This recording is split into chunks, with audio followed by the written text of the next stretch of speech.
Hello and welcome, Star Wars fans. It is March 1st, and this is This Month in Star Wars.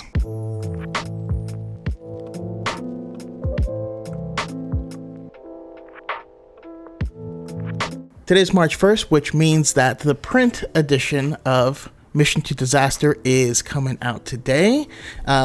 If you haven't read this book already, because it is already available in audio format, it came out in January alongside The Fallen Star. This book takes place right before The Fallen Star. It is the spiritual successor to A Test of Courage, which is criminally underrated in my opinion. If you enjoyed the characters that we really touched on in that book, Vernestra Rwoh, Emery, Canteros, we also have Honesty, as well as Avon. If you enjoyed those characters from Test of Courage, absolutely check out this book. It takes place right before The Fallen Star, but I read it after, and it's a nice palate cleanser. If you read The Fallen Star, you know what I'm talking about. March 2nd, we get our first comic drop of the month. We're getting High Republic 15. This is going to be the final issue of the High Republic in this phase. We got to wait until October to see what happened 150 years ago. So if you've been following it, you'll definitely want to catch up and hit this point, because this, whole phase 1 is just about to end. Along with that comes High Republic Eye of the Storm 2. This was, announced a long time ago. It's a big book that is all about Marchion Ro, his history, his people, and the first one is killer. If you're interested, man, when this character first got announced, Marchion Ro, the Eye of the Storm, I was so skeptical on whether or not we would be able to get a character as a villain that is going to be good enough to not have any Sith. They nailed it. They knocked it out of the park with this character. And if you want to know his history, his backstory, his people, his crazy relationship with his father, and his rise to power to become the Eye of the Storm, definitely check out this book. Part 1 came out in January. Part 2 drops March 2nd. So go ahead and check that out.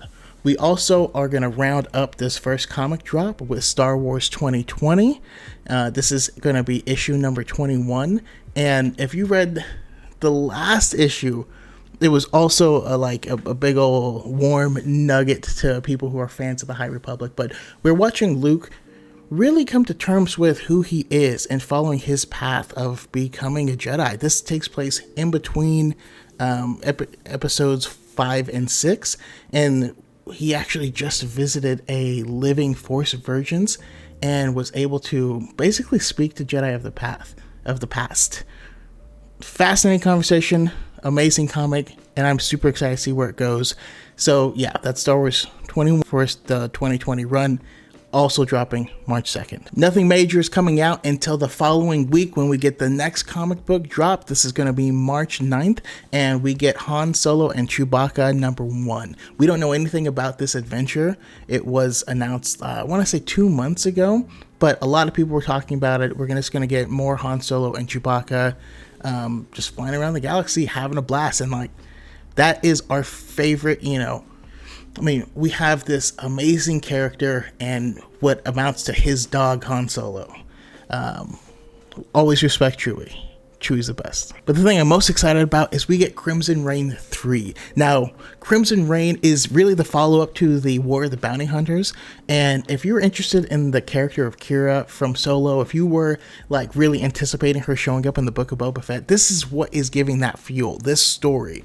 We're starting to tie in with the Amidalans of the Vader 2020 series, and man, it's been blowing my mind. Crimson Reign has been my favorite comic that is coming out of Star Wars right now, and we're only getting into issue number 3. So if you haven't been reading it, now's the perfect time to jump in. On March 15th, we are going to be getting the print version of High Republic Tempest Runner. Now, this was an audio drama, right? So whenever these audio dramas come out, they have a full voice cast. This one even had its own unique music, but that also means that there wasn't a print version to come along with it. And when they do these print versions, these always end up being written as like a script, like you're reading a play. If you're into that, I mean, the best way to jump into Tempest Runner is going to be the audio drama format, but not everyone likes that. Some people want to have the print version in front of them. If that's you, then check it out. Also, on that same day, we're getting the Epic Collection Volume Number 4 from Star Wars Legacy. Now, Legacy takes place like 150 years after A New Hope. This is way in the future of the expanded universe. This is about Anya Solo, the descendant of Han and Leia. Obviously, this is after the stuff with... it's even after all the stuff with Cade Skywalker. Personally, was not a big fan of the Legacy run, mostly because I just really didn't like Cade Skywalker. So this is one I haven't read myself. I might be interested in seeing how it goes. I have a lot to catch up on, but it is coming out March 15th. So if you're interested, if you've been waiting on it, now's the time to go get it. March 16th gives us our next comic book drop. We get Halcyon Legacy 2. I'm not gonna lie to you guys. I tried reading Halcyon Legacy number 1 and I fell asleep.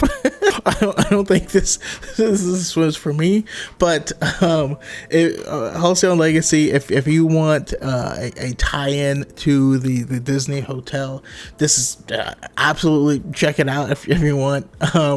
I need to be made of sterner stuff. I don't know if I was tired or if this put me to sleep, but I'm not interested in it.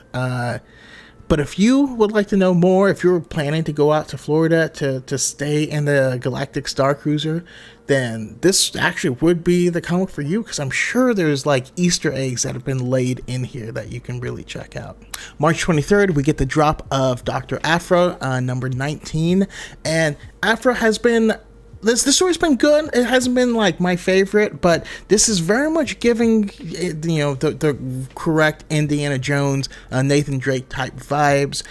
This is taking things back to the beginning, where there are several characters that all went to school together, like Sana Staros, who the story is bringing them back in, and it's a race to some specific artifacts that they're trying to avoid blood sacrifices and stuff like that. It's an interesting, again, not my favorite, but it's definitely gonna be worth a read. The thing I'm super excited for, the same day, March 23rd, is Darth Vader issue 21 of the 2020 run. It is so good.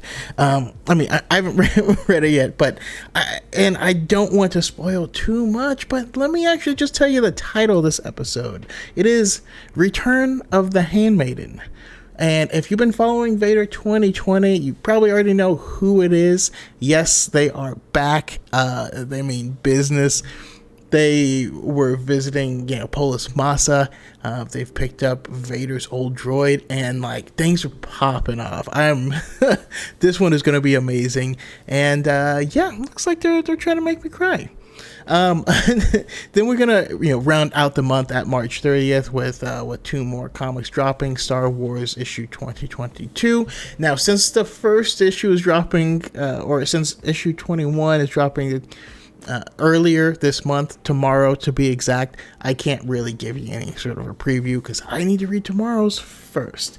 But we are getting a Bounty Hunters comic. We're getting Bounty Hunters 21, and Bounty Hunters has also kind of been hit or miss for me. Like, after the War of the Bounty Hunters story ended, certain elements of it did kind of fall off. But yeah, we're getting more of it. March is going to be a great month.